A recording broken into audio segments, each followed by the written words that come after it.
Your Square Mile was set up really because I was asked if I could be involved in big society, and my view was big society needs to start with small steps and local and practical steps. So what we wanted to do was divide up the country into manageable units of people. So 62 million people in this country live in about 7,500 square miles, about 10 to 15,000 per unit if you like. So we're talking about villages or wards in local towns or whatever. What we wanted to do was find a way of systematically getting communities to improve themselves. So what we've done is we've gone into 16 of the toughest, most challenged neighbourhoods in the UK. Some of them are famous, like Toxteth, Pollokshields in Glasgow, Tower Hamlets in London, but others are unknown. And in 2 cases we've taken adjacent areas. So we've done 16 spread across the UK. And we work with them, finding local leaders, getting a huge cross-section of the population together in public meetings, systematically looking at their area and making improvements. And what we've managed to do in those areas, and these areas are off the chart in terms of poverty, health issues, crime issues, drug issues, is we've seen already in a period of 6 months last year that we worked with them, dramatic increases. So the amount of contact between the citizens and their local authority to get things done has doubled. We've increased from 50 to 63% the people who feel they can affect things in their local area, and we've almost doubled the contact that people have with their neighbours on a regular basis. And we've had great individual projects. Working alongside business in the community, the government, many other partners, we've already seen how business can work, amazing results. So for example, in Wigton in Cumbria, which is a small town, was the first town in the UK to have a youth curfew because of antisocial behaviour. So O2, with their Think Big scheme, backed something called Youth Festival in the town, inviting all of the citizens, but arranged and organised entirely by the teenagers.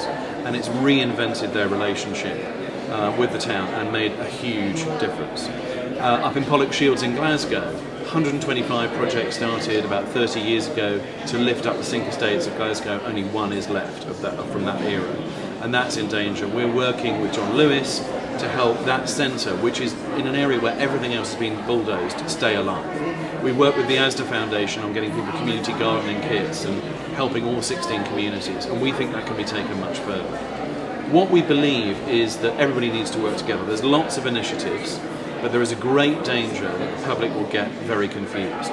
So what we want to say is, okay, let's spin forward 5 years into the future. What might a British community look like then with all this help? Our hope would be that there'll be an identifiable Your Square Mile area with local leaders who are part of our Mutual, which is a big organisation that can lobby and help with everybody. They will have their own community centre, which doesn't have to be anything formal. It can be anything from a laundrette to the back room in a pub to whatever, but where everybody is welcome across all generations, all backgrounds, where things are centred. Their own interactive website and platform that can be accessed through mobiles, public access screens, as well as through the normal PCs, and an identifiable number of projects that they're bringing forward. That in each one of those areas there'll be one of the government-trained community organisers, maybe 2. In each of those areas there could be 2 or 3 business connectors, people who are working to bring that community together. And that lots of local business people or local arms of national businesses will be saying, yeah, we can broker our time. We've got a time banking scheme, a resource sharing scheme amongst this identifiable small community where we can help regularly, we can bring our business skills to bear.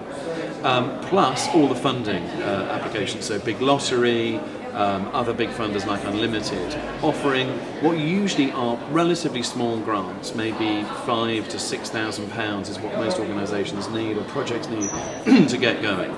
And in that way we've got a united approach and every community can move forward. But our view very strongly is Your Square Mile and Business Connectors together can help turn all of this into a reality, but by encouraging people and enabling people to have small, local, practical projects that really start to bear fruit.